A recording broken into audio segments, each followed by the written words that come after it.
We want to differentiate y cubed with respect to x. If this were x cubed, it would be straightforward. It would be 3x squared. But y isn't x.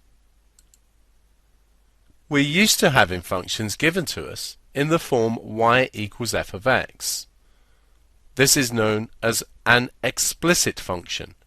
It's explicitly obvious that y is a function of x. However, in another form, such as this or others we will meet, y is still a function of x, and this is called implicit because y cannot be written in the form y equals f of x. Y is still a function of x, and it's implied, hence an implicit function. To deal with this, consider first 2x plus 3 cubed. 2x plus 3 is a function of x. If we differentiate this, we differentiate the bracket, and then by the chain rule, we multiply by the differential of the inside function.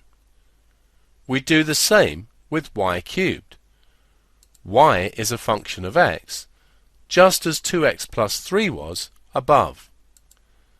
We differentiate this, 3y squared, in the same way that we differentiated the bracket above.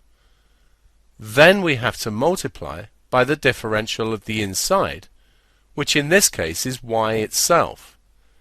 If we differentiate y, we get dy dx.